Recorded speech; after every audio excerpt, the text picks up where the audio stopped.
determination to get down south, I turned to my last but immediate hope. There I was, a grown man with a piggy bank, large, white, bought from Habitat. A noble pig with a smiling face and a huge rubber stopper near its arse where the money could be retrieved from. It was lucky it wasn't in 1,000 pieces, but you never know when you might need a piggy bank again. I mused the symbolism of the fact. In my youth, all the images of piggy banks I'd seen had been geared to showing me that piggy banks were designed to be smashed open with a hammer, or a chair leg, or a fist, but it had to be smashed. It was never, ever shown a pig with a bung up its bum. Of course.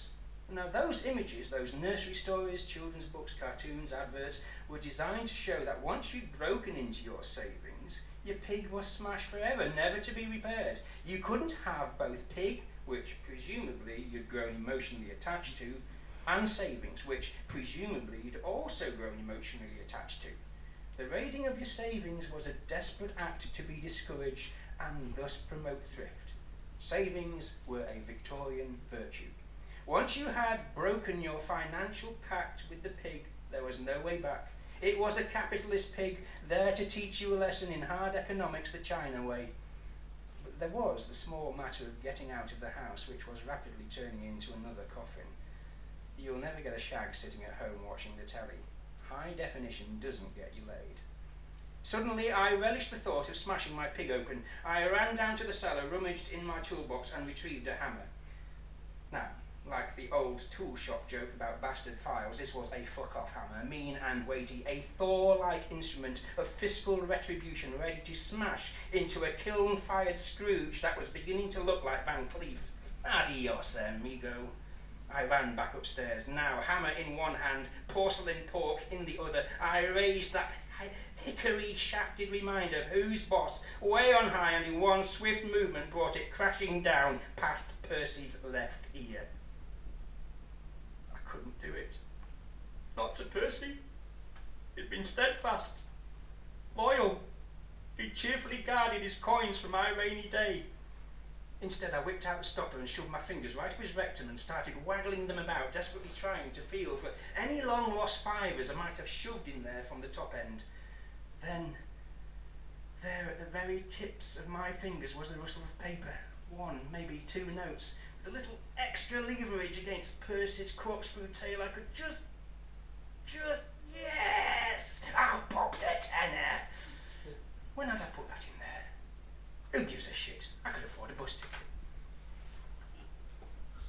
So, being the efficient type A personality there that I am, I'm there on Piccadilly in good time. I queue, order a coffee, find a table, fiddle with my pile of notes, play drums with 2 sugar tubes, look around.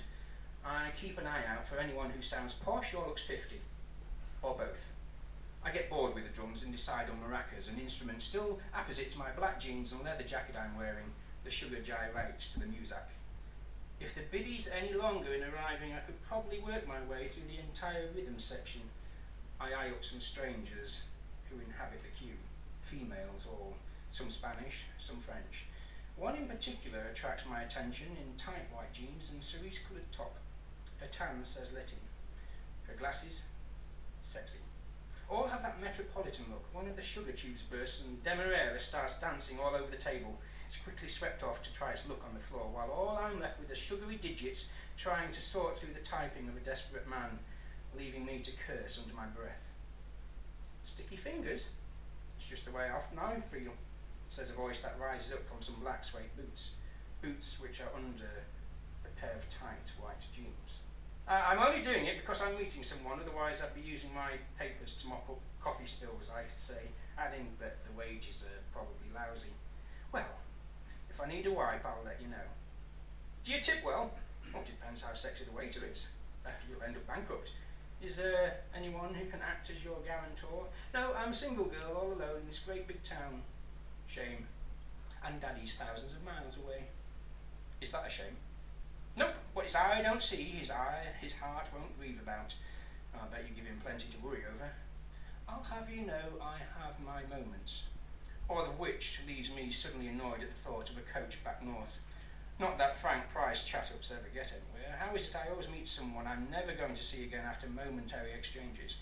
Here I am waiting for an old theatrical tart who, knowing my luck, is about to burst in any moment and ruin this highlight of the day. Typical. I'm sure you do, I say. Are you sure that's not him over there? I point to some unshaved stranger with a nose covered in veins like trunk roads. Damn, she says, don't you just hate being spied on? By now, her queue has moved ahead of her, and a loud, "Yes, miss," calls out to demand her order. She requests a cappuccino and something small and sweet to go with it. I go back to nervously shuffling my papers, and my gaze shifts in expectation to the window. My peripheral vision clocks a pair of tight white jeans easing themselves into a seat at the next table. Hope you don't mind, but if you're going to mop up after me, the least I can do is save you a long walk. She smiles. I notice her teeth. Perfect. Good, I say. I'll have you know I'm disabled and can only walk from here to the toilets normally. After that, I rely on a small team of private nurses who pamper to my every whim. Every whim? Oh, they have to draw lots for the privilege of using the baby oil. And bed sores, you know, terrible. Is this where you recruit? Harrods normally, but I thought for once I'd try to be in disguise somewhere else. A coffee bar. Having noticed her teeth, I was beginning to notice other things, but was determined to look her in the eyes. The Ritz was busy.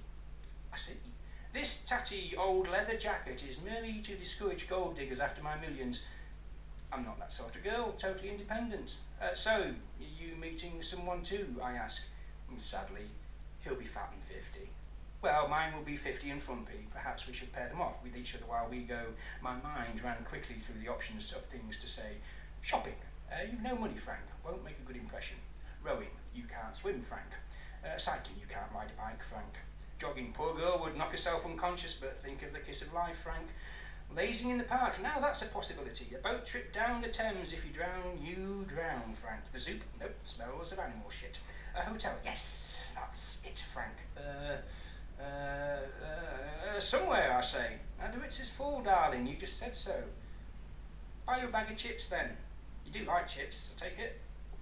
Chips would be lovely, she said, but for you I'd throw away my diet. But I have this meeting. Sorry, business is business. Sad but true, I said. I didn't catch your name, she said. Frank. Frank Price. After the briefest moment of silence, she spoke. You're fucking with me, right? Such are some beginnings.